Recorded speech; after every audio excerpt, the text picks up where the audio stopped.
Hello everybody and welcome to this playthrough for Master Division in the Americana Classic Tournament. Video sponsored by Golf Clash and Playdemic. Let's go. First, we're going to start by playing with our driver to the right. The blue ring just by the bunker to the left and the rough line to the right. And we're going to play 4 bars of top spin, max side spin to the left or as much as we can, combined with max distance adjustment with a 10% over adjustment.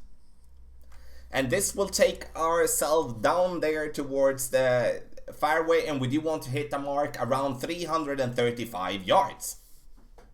Which is perfect in this case. 334, that's definitely something we can build on. Before I take my second shot, make sure that you have signed up to get the updated text guides, which will be out during the Americana Classic tournament and also for all other tournaments. Link in the video description down below. Now for this edition, there's going to be screenshot for landing positions. It's going to be easier explained in text.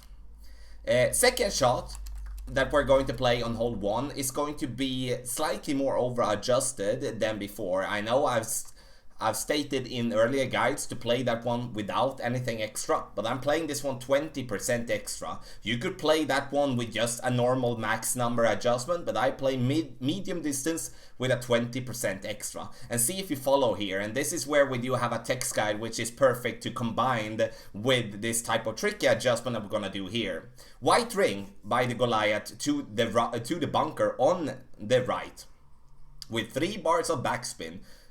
You can see here, white ring by the bunker there to the right, and the white ring as well at the top, halfway in at the fringe. And now in the end, I go with 3 bars backspin, 2 bars of side spin to the left, and now we're going to try to find the funnel. And the funnel there on the green is very helpful, and if you can just hit it, doesn't matter if you have great, perfect, or good for that matter, you're still going to, if you hit that funnel, get the ball in the hole. Perfect shot. And we get the ball to bounce, and they're on the green now. We took the ball to be kicked a little bit to the left, and it falls down, and we take our eagle. Tough shot, absolutely. We will see more birdies than we will see eagles on this one, but it's a nice little extra to get. Hole number 2, and here I'm going to show you 2 approaches, or like 2 similar approaches, and talk you through it. One will be with a kingmaker, and the second one will be with a win 5 ball, like an eyeball here for an example, like a win 5 power 1, to give you the thing that I want to do there is to give you a way with both type of ways, and I will do that on all the par 3s actually using a win 5 ball, giving you that option as well, because there will be players in Master that play with the special balls, and then I want to be able to provide that as well. And of course in the text guides these description will be there as well. So, when we play with a kingmaker, it's important to tweak the adjustment I'm making here a little bit, but the starting point should be white ring by the rough line to the right, and then we will have the 4th ring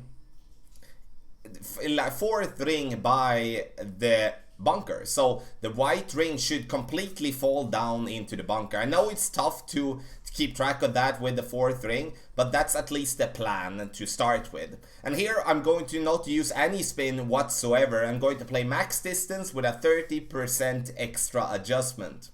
The thing that I do want to tweak here is to not add any backspin or topspin. I want to add side spin. I do want us to play with 2 bars of side spin to the right to just compensate for the extra push we're going to get from the wind. And you're going to see we're going to come in a very nice speed, but the problem is that we're going to miss a little bit to the right. I like the way where we bounced the first time, but in the end we do need the ball to be kicked more to the right, so 2 bars of side spin to the right, then that's gonna be fine. Hole number 2 once again with a win 5 power 1 ball, the Wind Raider ball if I'm not mistaken. Same type of structure here, the only difference is that we're gonna tweak the spin adjustment here from the kingmaker and using half a bar of backspin, and I'm using half a bar of side spin to the right, but I would like us to use 1 bar of side spin to the right because we're going to just slightly miss this one to the left, and therefore we need a little bit of more side spin to the right. And here the same type of structure, maximum distance with a 30% over adjustment. And you can see here how close we're going to be with this type of shot. We're coming in very, very nicely, and we just missed that one to the left, take just the edge there. So 1 bar of side spin to the right, that's gonna be perfect. Hole number 3 has been a lot of debates on how we are going to play that one, or not we, but you know, the community in itself. And I think in the end, and I know we're still on hole number 2, but I think like to start talk about hole number 3, because I think it's an interesting hole for sure. The trees are definitely in play. We're not having any wind that is going to help us to achieve what we do want to do with our drive, and you're gonna see that just in a sec. Our opponent plays with a Titan, and that's, once again, if you're playing with a power 3 ball here on hole 2, choose the same type of structure. But I would definitely prefer if you play with a wind 5 ball. It will definitely help you big time on this very tricky par 3 nowadays. Hole number 3, here we do have it. We do have some slight tailwind, and we do have crosswind most of it. I'm using half of the red ring inside the rough there to the left. No top, no backspin, no side spin. I'm going to play it max distance numbers with a 10% extra, which is 9.6 rings. And the thing that I want to do is that I just want to bounce my ball over the bunker, leave myself open for a sniper in minimum distance. So you maybe wonder, like, that's super weird because we're not going to be minimum distance on the green. But I'm going to show you how I'm thinking here.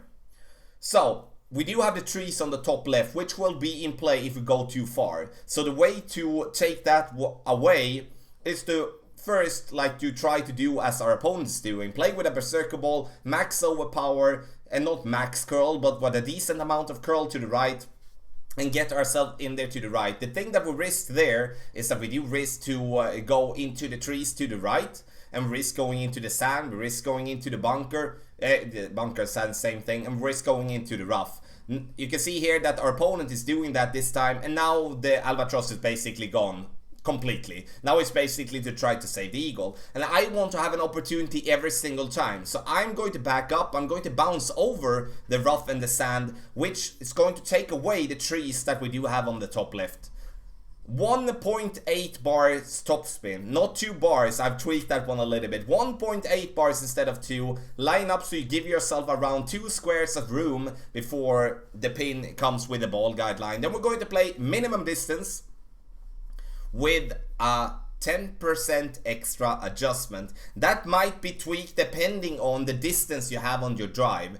I do want to hit the yard mark somewhere between 325 and 330. Then I know that I'm going to be close. And you can see here, we take away the rough and the sand completely, and we just let the ball roll down towards the pin. In this case, we're getting close. We just missed there to the left. Definitely a shot that I would rather take, trying to dial it in, than trying to risk with an overpower shot and then kind of be almost like a 50-50 type of shot there for myself. Now, hole number 4. Here I would say, if you don't have a wind 5 ball, you are in a major disadvantage here. And I'm only going to show you an approach with a wind 5 ball, because a kingmaker, for me, it's only to play on the bumpy area to bounce yourself up and take a safe birdie. I'm using half of the red ring inside the rough there to the bottom, max backspin, and I'm also using like 2 bars of side spin to the left. The thing that I do want you to do is to continue use max backspin. I want you to use 3.5 bars side spin to the left. You can see I was very close to the rough line there, so I would like you to, instead of being so close, we're going to change the elevation we're going to play here. We're going to play minimum distance with a 10% over adjustment. So we give ourselves that extra little ring due to if we do hit, great. If you do want or have, play with a Thor's Hammer level 6 or the Rocket. If you do not want to play with a max out quarterback, because then you could be better to go with a little bit more backspin to move our target a little bit further up, especially if you feel uncomfortable hitting the ball perfect. But other than that, I think this is the shot to go. I know there is a rough bump. Our opponent is trying the rough bump, and I've seen several doing that with mixed result. The problem I do have with the rough bump is like with a great shot, left or right, we don't really know what's going to happen. And even with a perfect shot, we cannot guarantee a hole-in-one, and therefore I'm staying away from that, using the pad on the right. Hole number 5, and here I'm going to use the driver that I'm having using the blue ring by the rough line to the right. I'm going to adjust my rings with a max distance with a 20% over adjustment. Then I'm going to push it up to max again, and then we're going max overpower. You can see I'm using 1 ball of curl. I would say rather go with 75% of the ball in curl. I think 1 ball is a little bit too much. Due to only having a POC 6 and only playing with a power 3 ball, then we will be bouncing in the rough and roll out. No problem though, we still have a sniper towards the pin. But if you have a power 4 ball like a dead ball, a Kingmaker or something, a Kingmaker X or something like that, then you can definitely use that one instead, giving yourself some distance, giving yourself the distance, which in that case will make you reach further with your drive and bounce over the rough, and then you will have a long iron towards the pin instead. But I know there will be players playing out to the left. I do not want to play out to the left myself. I think the drive there is too risky, especially with that high wind we're having. But if you feel that that is the play you want to take, then do that, but it's not going to be suggested from my end. So now we do get over here, and of course when we cut the rough is hard when it comes to yardage nodes to try to dial it in. The easiest is of course if we clear the rough completely. Max side spin to the right, or as much as we can with 4 bars of backspin.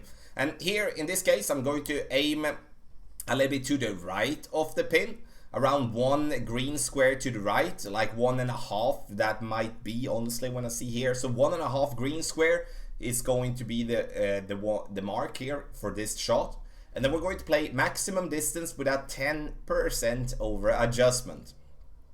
You can see I dropped down into the bunker, but that's something I know we'll do already. We do not want to push our target up or down. We just want to let it be as it is, because this will come in very nicely and so close. With a perfect shot, I'm feeling pretty confident that that will be in. So we will see what happens there for the next time. Hole number 6, and here we're going to play 20% extra for the drive. 6 bars of top spin. Super important, no side spin whatsoever. We do want to end up around 388 yards. 385, 390, something like that, which will give us a minimum distance short iron with a straight tailwind, which with a perfect ball is going to be in the hole every single time. And here I would suggest you to keep playing if you're going to, you know, play with the yardage note I provide here. Power 3 ball is the best way to do so. I know there will be players playing with wind resistant balls, more like wind 5, wind 4 balls, but I don't see the need of that when we do have a straight wind towards the pin, reaching up here to the 388 yard mark. So 20% extra for the drive, 6 bars top spin, no side spin. We're just going to adjust, take the shot, and of course try to hit the ball perfect. From here we're going to have a minimum distance adjustment with our short iron, which will be, I would say this is one of the easier approach, and I would say that this is an absolute must eagle in the Master Division. If you miss this one, consider that a lost shot. Holes 6 and 8 in my book are must.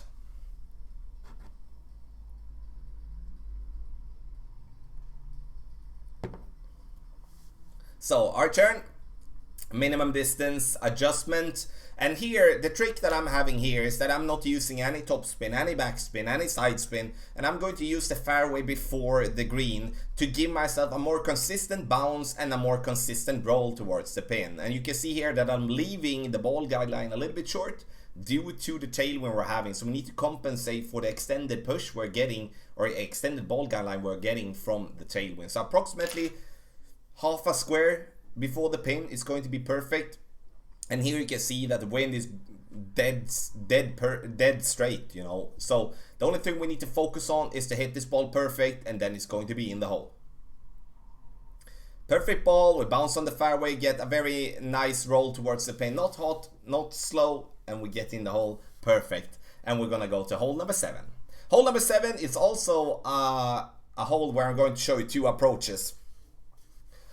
And you're going to see like the same type of approach here. I'm using the blue rings like the bottom left corner, bottom right corner by the bunker. And I'm going to use a 3.5 bar side spin combined with 1.5 bar backspin. And I'm going to play max distance plus 10%. The problem with a Kingmaker is that when we're having 12 mile per hour or even wind below 11.5, we're going to have to adjust down into the creek there, but that is not something that I do want, so I will have to use counter curl to compensate for the extra there, which means in the end that this ball is going to be pushed a little bit too much to the left. So I can't stress that enough, that this is once again a hole where a wind resistant ball with wind resistant 4 or 5 would be perfect. Like a Centurion, would you have a lot of wind 4 balls as well, you're gonna see the Wind Raider ball here as well, with it, which I also feel is very valuable. And it's not that I do want you to play with wind resistance ball, it's just that there isn't really that much of a line. When we do have a straight crosswind, doesn't really matter what we are going to do. We're going to have to struggle with the fact that we're going to have to either adjust down into the water, or we'll have to go with a little bit of curl. And as soon as we're going to have to use curl, then it's going to be super tricky for us to get that shot dialed in. And the thing that I'm going to go with for the next try is I'm going to use a Wind Raider ball, and I'm going to use the same type of setup as I'm having. Unfortunately, I'm going to hit great, but you're gonna see the difference with it, that we're definitely not going to be even close getting down into the water. And blue rings by the bunker line, and we're going to play with 1.5 bar backspin and 3 bar side spin, 3.5 bar side spin to the right.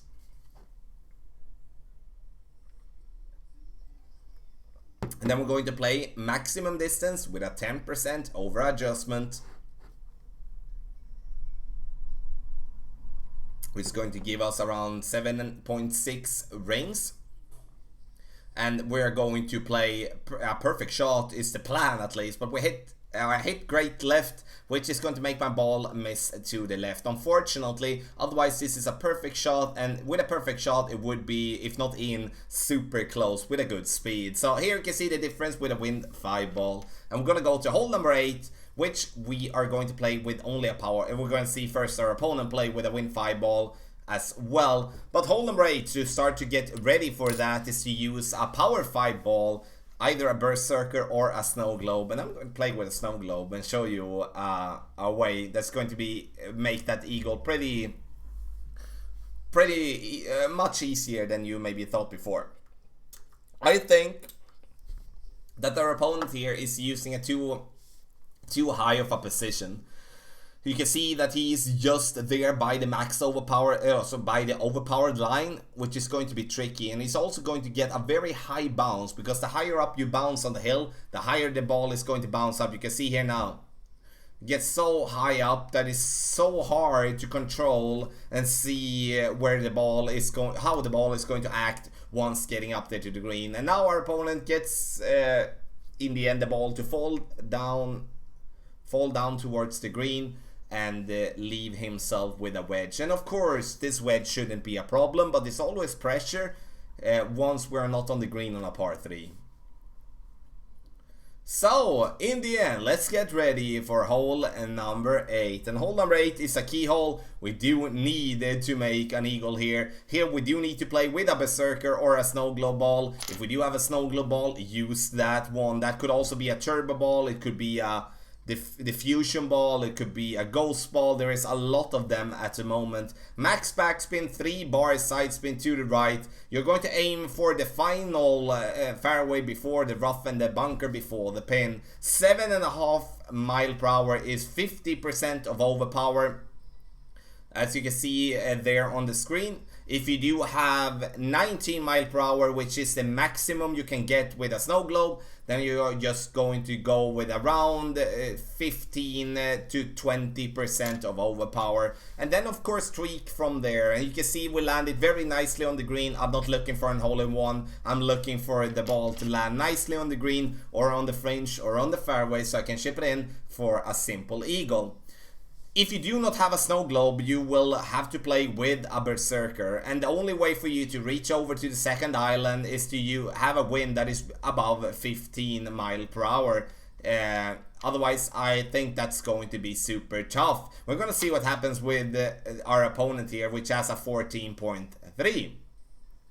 And he's also, as you can see, using max backspin, aiming for the final island there. But this is the biggest reason why I want to play with a snow globe, is that you can actually, you know, you don't have to max overpower. And you can see there that our opponent was close, and he would have reached over to the second island, but it would have been very, very close. So win, let's say like this then, win below 14.5, then you will have to aim for the first island instead, and then use topspin to bounce yourself towards the pin by using the first island and then the second island and then over and roll towards the pin.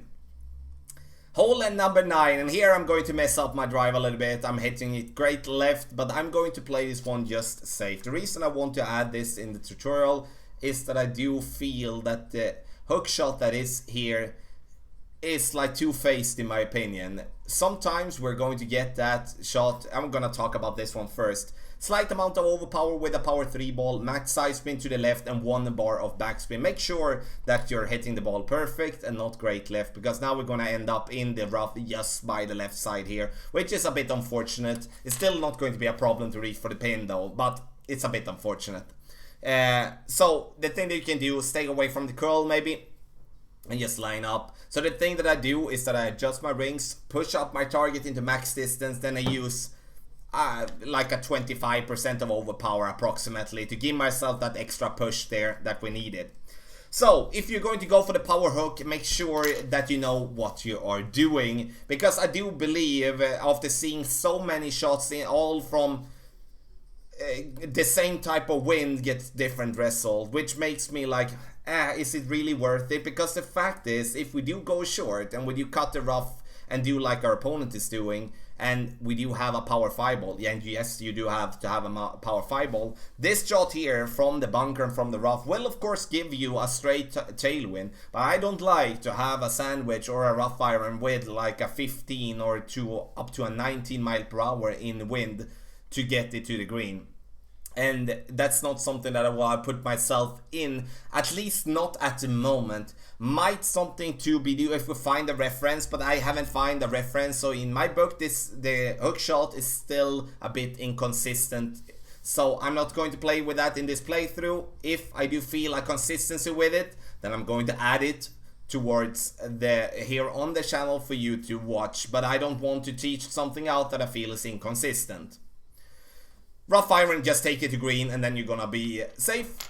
Super tough one to get an albatross on. Get an albatross here and you're gonna consider yourself very skillful, of course, but also lucky. So, playthrough for Master Division. Get the updated text guides at patreon.com/golfclashtommy. Video here sponsored by Golf Clash and Playdemic. Good luck in the Americana Classic tournament.